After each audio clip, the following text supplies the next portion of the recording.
내가 사망의 음침한 골짜기로 다닐지라도 해를 두려워하지 않을 것은 주께서 나와 함께 하심이라 라는 약속을 기억하며 어떤 상황 속에서도 주님의 동행하심을 경험하는 복된 하루 되시기를 소망합니다. 12월 3일 화요일 우리에게 주시는 하나님의 말씀은 고린도전서 1장 28절입니다. 하나님께서 세상의 천한 것들과 멸시받는 것들과 없는 것들을 택하사 있는 것들을 폐하려 하시나니. 아멘. 이 말씀은 하나님의 놀라운 역설적 지혜를 보여줍니다.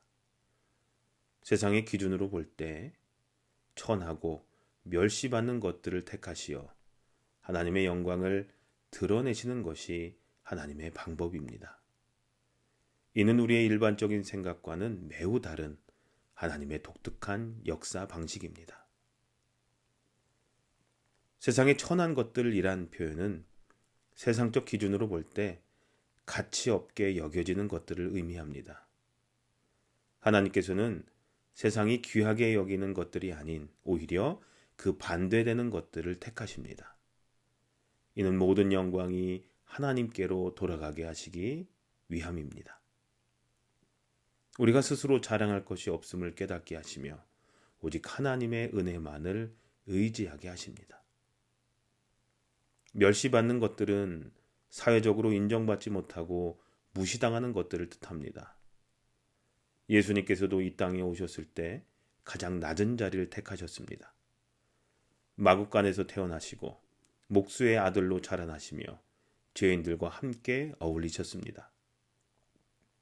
세상은 그분을 멸시하였지만 하나님께서는 그분을 통해 구원의 위대한 역사를 이루셨습니다.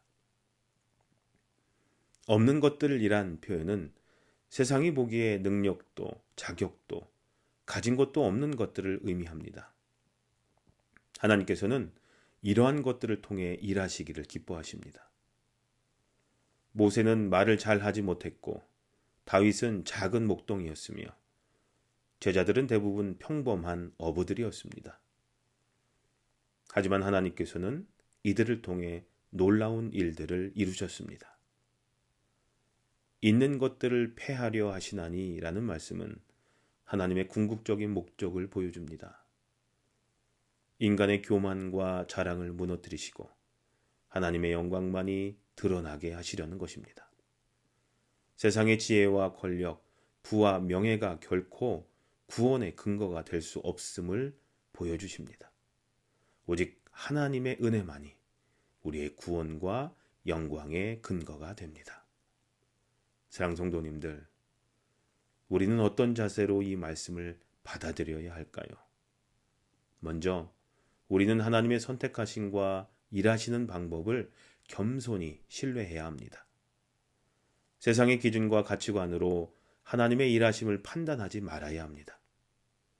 하나님께서는 우리의 생각보다 높으신 방법으로 일하시기 때문입니다.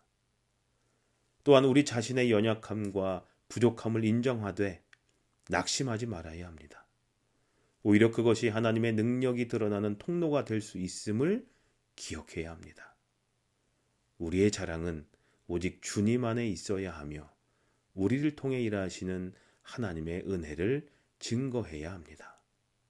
사랑하는 성도님들, 우리의 연약함 속에서도 일하시는 하나님의 은혜를 신뢰하며 그분의 영광을 위해 겸손히 쓰임받는 복된 하루 되시기를 소망합니다. 기도하시겠습니다. 은혜의 하나님, 저의 연약함을 통해 하나님의 능력을 나타내시니 감사합니다. 저의 모든 자랑을 내려놓고 오직 주님만 높이는 삶 살게 해 주시옵소서. 예수님의 이름으로 기도합니다. 아멘. 하나님, 저의 연약함 속에서도 영광 받으실 하나님을 바라보게 하옵소서 하는 기도를 잠시 더 하셨으면 좋겠습니다.